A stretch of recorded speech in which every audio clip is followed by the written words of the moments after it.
안녕하세요. 한 주도 잘 지내셨습니까? 오늘은 성경 본문 느헤미야 1장 1절에서 11절의 말씀을 가지고 그리스도인의 나라 사랑이라는 제목으로 하나님의 말씀을 전하겠습니다. 대부분 사람들은 자기가 태어난 나라에 대하여 애국심을 가지고 있습니다. 대체로 다른 나라 사람들과 경쟁할 때 애국심이 많이 생기죠. 이번 동계올림픽 때에도 어떤 애국심이 많이 일어났을 것입니다. 중국의 어이없는 편파 판정으로 인해 아마 분노와 치밀어 오르신 분들도 많았을 것입니다. 한국의 가이드가 다른 나라에서 온 관광객들에게 동물원을 안내했다고 합니다. 맨 먼저 외국인들에게 호랑이를 보여주자 외국인 관광객이 이렇게 말했다고 합니다. 한국 호랑이는 왜 이렇게 작죠? 우리나라 호랑이는 집채만한데. 그러자 가이드가 살짝 열을 받았습니다. 이번에는 코끼리를 보여주자 외국인 관광객들이 우리나라 코끼리는 산채만한데 라고 말했습니다. 그러자 한국 가이드는 매우 화가 났습니다. 마지막으로 이리저리 뛰고 있는 캥거루를 보여주었다고 합니다. 그러자 외국 관광객이 물었습니다. 저것은 무엇입니까? 한국 가이드가 얼른 대답했습니다. 네, 우리나라 토종 메뚜기랍니다. 외국인들에게 우리나라가 너희들 나라보다 더 낫다고 자랑하는 것, 올림픽이나 월드컵 때 열심히 대한민국을 응원하는 것, 이런 것들도 나라를 사랑하는 마음입니다. 국민이라면 자신이 태어나고 자신을 자라게 해준 국가를 사랑하는 것은 마땅합니다. 하나님께서는 이 세상에 많은 나라가 존재하게 하셨습니다. 그 많은 나라 중에 우리를 대한민국이라는 곳에 태어나게 하셨습니다. 우리는 이 대한민국이라는 국가의 보호 아래 우리의 삶을 영위해 갑니다. 그러므로 우리가 대한민국을 사랑하는 것은 너무나 당연한 일입니다. 대한민국은 나를 낳아주고 길러준 어머니와 같은 존재입니다. 따라서 자기 나라를 사랑하지 않는다는 것은 부모님을 배신하는 것만큼이나 나쁜 일입니다. 그렇게 우리 그리스도인들은 다른 나라와 타 민족을 배척해서는 안 되지만 자신의 조국과 민족을 사랑하는 애국자가 되어야 합니다. 오늘 본문의 느헤미야가 보여준 나라 사랑하는 모습을 통해 그리스도인의 나라 사랑에 대해 한번 살펴보겠습니다. 오늘 본문에 나온 느헤미야는 바벨론의 포로로 잡혀간 유다 백성의 후손입니다. 그런데 바벨론은 바사에게 망해서 바사가 세계를 지배하게 되었습니다. 느헤미야는 바사 시대에 태어나서 임금의 슬관원이 되었습니다. 느헤미야는 예루살렘 성곽이 무너졌다는 소식을 듣고 바사 임금에게 간청하여 유다 총독으로 발령을 받아 예루살렘으로 돌아와 52일 만에 성벽을 건축하고 12년 동안 유다 총독으로 백성을 다스리며 큰 덕을 끼친 사람이었습니다. 오늘 본문의 느헤미야가 보여준 나라 사랑은 첫 번째는 자신의 나라에 대해 늘 관심을 가지는 것입니다. 2절의 말씀이죠. 내 형제들 가운데 하나인 하나니가 두어 사람과 함께 유다에서 내게 이르렀고 내가 그 사로잡힘을 면하고 남아있는 유다와 예루살렘들의 행편을 물은즉. 느헤미야의 동생 하나니가 유다에 샀습니다. 느헤미야는 고국 백성의 소식을 물었습니다. 들어보니까 예루살렘 성은 무너진 채로 있고 고국의 백성들은 큰 환난과 모욕을 당하고 있었습니다.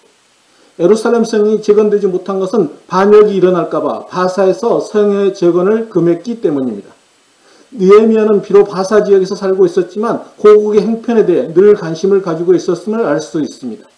느헤미야는 지금 비록 바사 제국의 수상궁에 살고 있지만 늘 예루살렘과 유다를 사모하는 삶을 살았음을 짐작할 수 있습니다. 우리 그리스도인들은 국가에 대해 항상 관심을 가지고 있어야 합니다. 그리스도인들과 교회는 세상과 동떨어져 사는 것이 아니라 세상 가운데 살아가고 있습니다. 예수님께서도 교회와 그리스도들을 가리켜 세상의 소금과 빛이라고 말씀하셨지 교회의 소금과 빛이라고 말씀하지 않으셨습니다. 그렇게 저와 여러분은 우리 조국 대한민국에 더 많은 관심을 가지셔야 합니다. 먹고 살기에 아무리 바쁘셔도 지금 우리나라가 어디로 가고 있는지 살필 수 있어야 합니다. 지금 우리나라에서 일어나는 일들이 나하고 무슨 상관이냐, 그것에 관심을 갖는다고 돈이 나오냐, 이런 생각을 가지고 살아간다면 문제가 있습니다. 우리 주위에 일어나는 일들에 대해 전혀 무관심하다면 세상의 소금과 빛의 역할을 감당하라는 주님의 명령을 어기게 됩니다. 그리스도인들과 교회는 지금 일어나고 있는 국가의 일에 관심을 가져야 합니다. 저와 여러분은 오늘 본문의 느헤미야처럼 늘 국가에 대해 관심을 가지는 것이 나라 사랑의 출발이라는 사실을 기억할 필요가 있습니다. 오늘 본문의 느헤미야가 보여준 나라 사랑 두 번째는 자신의 나라가 올바른 방향으로 나아갈 수 있도록 늘 기도하는 것입니다. 오늘 우리가 읽은 본문 4절에서 11절은 느헤미야가 예루살렘 성이 파괴되고 성문들이 불탔다는 소식을 듣고 수일 동안 슬피 울며 하나님 앞에 금식하며 기도합니다.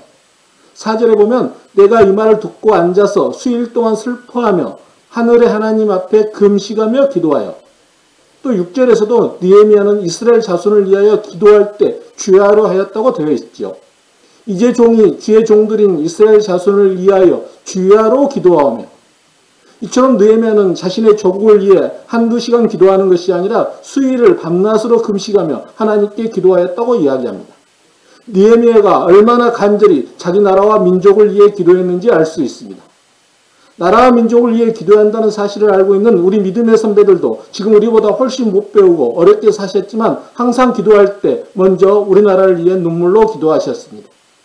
아마 이분들의 눈물의 기도가 있었기에 지금 우리나라가 이 정도로 살고 있는지 모르겠습니다. 지하자원도 없지요. 역대 대통령들을 비롯한 정치인들은 다 죽일 놈이라는 욕을 듣고 있지만 지금 우리 대한민국은 세계 10위권의 경제대국입니다. 수출량은 8위, 수입량은 9위, 군사력은 6위 정도 된다고 합니다. 오늘 설교를 듣는 분 가운데 그동안 나라와 민족을 위해 기도하지 않았거나 기도를 하더라도 그까짓 대충 하면서 기도하신 분이 있었다면 오늘부터는 느헤미야와 우리 믿음의 선배님들처럼 나라와 민족을 위해 기도할 때 간절함이 배어있는 기도를 했으면 좋겠습니다. 사랑에 근거한 간절한 중보기도는 하나님의 마음을 움직입니다. 중보기도는 역사하는 힘이 큽니다. 느헤미야가 어떤 내용으로 자신의 나라를 위해 기도했습니까? 느헤미야의 기도 내용이 6절 이하에 나오죠. 이스라엘 백성들이 하나님의 율법을 어겨 범죄하였음을 자복합니다. 느헤미야는 현재 포로 기한민들이 처한 어려운 상황이 이스라엘 백성들의 범죄의 결과임을 고백합니다. 느헤미야는 지금은 비록 범죄함으로 인하여 하나님의 징계를 받아 이스라엘이 약속의 땅에서 쫓겨나 흩어져 있을지라도 이스라엘이 잘못을 깨달아 회개하고 하나님의 계명을 지키면 이스라엘을 온전히 회복시켜 주신다는 하나님의 약속의 말씀을 상기시키면서 기도합니다. 우리 그리스도인들은 오늘 본문의 느헤미야처럼 우리나라의 범죄함과 우리 기독교인들의 범죄함을 회개하면서 진심으로 나라를 위해 기도해야 합니다. 요즘 일부 목사들 가운데는 자신이 지지하는 후보를 위해서라면 신천지도 문제가 되지 않는다고 주장하기도 합니다. 이에 대해 제신학대원 동기 목사가 페이스북에 이렇게 글을 써놓았습니다. 헤롯과 빌라도가 본래는 원수였으나 예수 죽이는 일에 있어서는 서로 친구가 되었다는 누가복음 23장 12절의 말씀을 차용하여 기독교와 신천지도 본래는 원수였는데 윤석열 당선을 위해서 서로 친구가 된 듯 보인다. 자신의 목적을 이루기 위하여 신앙을 저버리는 목사는 더 이상 목사가 아니죠. 독사의 자식일 뿐입니다.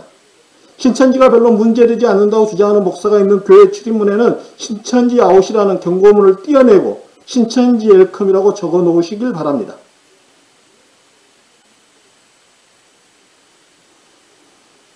이분들은 회개해야 합니다. 이분들뿐만 아니라 한국교회와 모든 그리스도인들이 회개해야 합니다.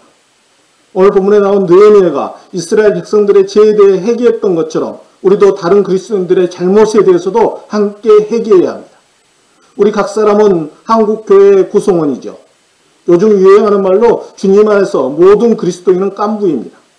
그렇게 그리스도인은 다른 그리스도인이 저지른 잘못에 대해서도 더 나아가 신앙 공동체 전체가 저지른 잘못에 대해서도 회개하고 그 잘못을 고쳐나가는 일에도 힘써야 합니다.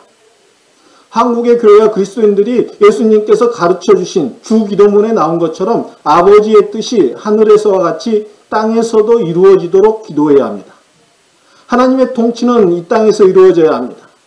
하나님의 통치가 이 땅에서 이루어지기 위해서는 정치, 경제, 사회, 문화 등 모든 영역에서 하나님의 뜻과 하나님의 통치가 실현되어야 합니다. 하나님 나라의 가치인 생명, 평화, 복지, 인권, 정의, 사랑 등이 우리 대한민국 가운데 실현될 수 있도록 기도해야 합니다. 성경에 보면 사무엘이 나라를 위해 기도하여 나라를 구했습니다. 또 모세가 산 위에서 민족을 위해 기도하여 나라를 구했습니다. 20세기 가장 유명한 신학자 가운데 한 분이신 칼바르트 목사는 교회가 국가를 위해 행할 수 있는 가장 큰 봉사가 기도하는 것이라고 말했습니다. 그렇습니다. 우리가 우리 조국 대한민국을 위해 세금도 내고 군대도 다녀와야 하지만 우리 기독교인이 할 수 있는 가장 큰 일은 나라를 위해 기도하는 일입니다. 그리스도인과 교회는 늘 국가가 올바른 방향으로 나아갈 수 있도록 기도하는 것이 나라 사랑입니다. 오늘 본문에 느헤미야가 보여준 나라 사랑 세 번째는 때로는 나라를 위해 자신의 이익을 포기하는 것입니다. 11절의 말씀입니다. 주의 구하오니 귀를 기울이사 종의 기도와 주의 이름을 경외하기를 기뻐하는 종들의 기도를 들으시고 오늘 종이 행통하여 이 사람 앞에서 은혜를 입게 하옵소서 하였나니 그때 내가 왕의 술관원이 되었느니라. 여기서 이 사람은 느헤미야가 모시고 있는 아닥사스닥 임금입니다. 느헤미야는 아닥사스닥 임금의 은혜를 입게 해달라고 기도합니다. 느헤미야는 이스라엘을 재건하는 일에 적임자를 보내주시도록 구하는 것이 아니라 자신이 이 일에 헌신할 기회를 달라고 하나님께 기도합니다. 오늘 본문의 느헤미야는 나라를 위해 기도만 한 게 아니라 정말 자기의 이권을 포기하며 나라의 유익을 위해 헌신했습니다. 느헤미야는 조국을 위해 기도하는 사람일 뿐만 아니라 조국을 위해 나서야 할 때 자신의 이익을 포기하고 나서는 행동하는 사람이었습니다. 느헤미야가 무엇을 포기했습니까? 11절 끝부분에 보면 느헤미야가 임금의 술관원이었다고 자신의 신분을 밝히고 있습니다. 고대 군동의 술관원은 매우 중요한 직분이었습니다. 술관원은 임금과 직접 접촉할 수 있었으므로 막강한 영향력을 행사할 수 있었습니다. 술관원은 임금이 마시는 술을 점검하고 임금의 음식을 맛보고 임금의 침실을 맡아보고 임금의 경호까지 맡아본 사람이었습니다. 술관원은 마음만 먹으면 임금을 독살할 수도 있었기 때문에 임금이 가장 신임하는 사람을 술관원으로 삼았습니다. 임금의 최측근 중에 측근이라고 할 수 있습니다. 그러기에 느헤미야는 바사 제국에서 떵떵거리며 편히 살아갈 수 있었습니다. 느헤미야는 바사의 수도 수상궁에서 막강한 권력을 누리고 살 수 있었습니다. 하지만 느헤미야는 국가가 위기에 처했을 때 자신의 안락함과 영달을 포기하고 고난이 기다리고 있는 자기 나라인 변방의 황폐한 유다 지방 총독으로 자청해서 갑니다. 민족을 위해서 자신의 영달함과 편안함을 포기한 것입니다. 지금 우리나라는 면적도 작고 교통과 통신이 극도로 발달해 있습니다. 언제든지 서울에 갈 수 있고 얼마든지 서울에 있는 사람들과 연락할 수 있습니다. 그런데도 얼마나 많은 중앙 공무원들이 지방에 가는 것을 싫어합니까? 그래서 지방에 가는 것을 자천이라고도 하고 지방에 근무하면 근무 점수를 올려주기도 하지 않습니까? 우리나라 사람들 가운데 많은 사람들이 기회만 된다면 서울과 수도권에서 살고자 합니다. 대부분의 목회자들도 환경이 열악한 곳을 피하고 싶어 합니다. 그렇기에 제가 신대원 다닐 때 이런 농담이 있었습니다. 부름받아 나선 이 몸 어디든지 가오리다가 아니라 부름받아 나선 이 몸 수도권까지만 가오리다. 서울과 수도권에서만 살려고 하는 우리와는 달리 느헤미야는 화려한 궁궐 생활을 벌이고 황폐한 예루살렘으로 스스로 찾아갔습니다. 이처럼 느헤미야는 자신의 안락함을 포기하고 12년 동안 예루살렘에서 자신의 조국을 위해 살았습니다. 이런 느헤미야의 행동을 통해 알 수 있는 사실은 그리스도인의 나라 사랑은 때로는 자신의 조국을 위해 자신의 이익을 버리는 것도 필요하다는 것입니다. 저와 여러분도 오늘 본문의 느헤미야처럼 우리가 발을 딛고 살아가는 이 땅, 우리를 낳아주고 길러준 부모와 같은 이 조국 대한민국을 사랑해야 합니다. 오늘 하나님께서는 느헤미야가 보여준 나라 사랑하는 모습을 통해 그리스도인이 나라를 어떻게 사랑해야 하는지 그 방법을 알려주셨습니다. 그리스도인이 나라 사랑하는 방법은 첫째는 자신의 나라에 늘 관심을 가지는 것입니다. 둘째는 자신의 나라가 올바른 방향으로 나아갈 수 있도록 항상 기도하는 것입니다. 셋째는 자신의 나라를 위해 때로는 자신의 이익도 포기하는 것입니다. 지금 우리는 우리나라의 미래를 결정할 중요한 대통령 선거를 앞두고 있습니다. 그렇게 그리스도인의 나라의 사랑에 대해 한번 곰곰이 생각해 보시고 자신이 할 수 있는 일을 실천할 수 있으면 좋겠습니다. 하나님께서는 저와 여러분도 느헤미야처럼 자신의 조국을 사랑하는 사람이 되길 원하십니다. 기도하시겠습니다. 하나님 아버지, 느헤미야가 자신의 조국을 사랑했던 것처럼 우리도 우리의 조국인 대한민국을 사랑할 수 있는 그리스도인이 되게 이끌어 주시옵소서. 예수님 이름으로 기도하옵나이다. 아멘. 한 주도 주님 안에서 승리하시길 바랍니다. 감사합니다.